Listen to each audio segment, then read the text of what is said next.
Good morning and God bless you. Today is Wednesday of the third week of Lent. And today for our reflection, I want to use the first reading from the book of Deuteronomy and then connect it to the gospel. And I'll mention a little bit about that. So here's what it says. This is chapter 4 in the book of Deuteronomy. Moses spoke to the people and said, "Now, Israel, hear the statutes and decrees which I am teaching you to observe, that you may live and may enter in and take possession of the land which the Lord, the God of your fathers, is giving you. Therefore I teach you the statutes and decrees as the Lord my God has commanded me, that you may observe them in the land you are entering to occupy. Observe them carefully, for thus you will give evidence of your wisdom and intelligence to the nations, who will hear of all these statutes and say, 'This great nation is truly a wise and intelligent people.' For what great nation is there that has gods so close to it as the Lord our God is to us whenever we call upon him? Or what great nation has statutes and decrees that are as just as this whole law which I am setting before you today?" The word of the Lord. Thanks be to God. And in the gospel that is taken from Matthew chapter 5, it's where Jesus says, "I have not come to abolish the law, but to fulfill it." I have not come to abolish the law, but to fulfill it. How does Jesus fulfill the law?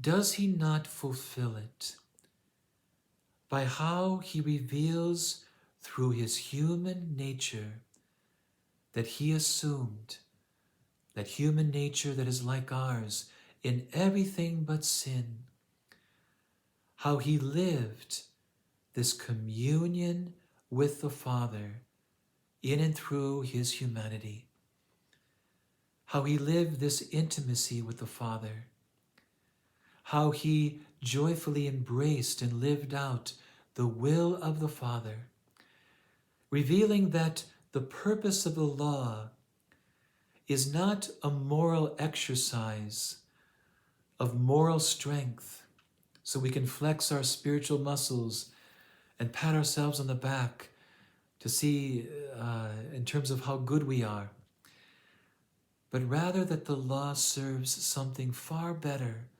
far greater. The law serves and points to our relationship with God that is supposed to overflow in our relationships with each other. This is why in the gospel, Jesus will sum up the law with those two great commandments: loving God with all our mind, heart, soul, and strength, and loving our neighbor as ourselves, and even more, to love our neighbor as Jesus has loved us. This is the heart of the law.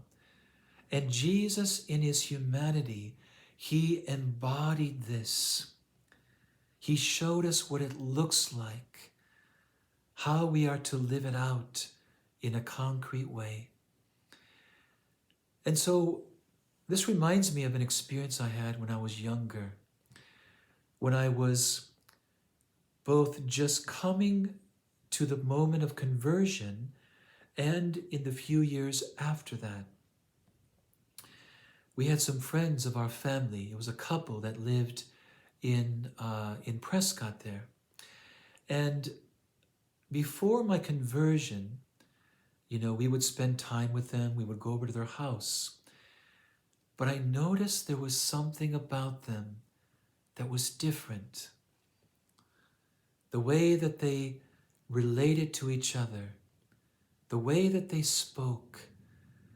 I didn't know it at the beginning, but it was their witness of their relationship with God. And I just noticed it. I couldn't put my finger on it. I wouldn't be able to describe it to someone else at that time, but I noticed that there was something special about them. And notice what Moses is saying to the people.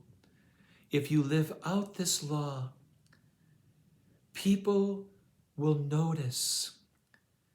They will notice that you have a relationship with a God that is very close to you. They will notice your wisdom. They will notice that your life is different, that you are a people of wisdom. And I remember after my conversion, when I would go over to visit them, and then I began to understand how much their faith influenced their life and all their daily decisions, how it influenced the way that they would honor and respect each other. And I remember when I would go over there and talk to them, the advice that they would give me when they would share their experience of God, their experience of living their faith. And I could see the wisdom that was very evident in them because of the relationship they had with Jesus, with God the Father, and the gift of the Holy Spirit. And so let's remember that our faith is first and foremost a relationship. And this is what's going to get the attention of the people around us, the people that we encounter. And this will be evidence to them of our intimate relationship with God and of the grace of God in us and its fruits. When they hear how we speak, when they see how we live, when they notice our peace and our joy. So God bless your day, and I'll see you tomorrow.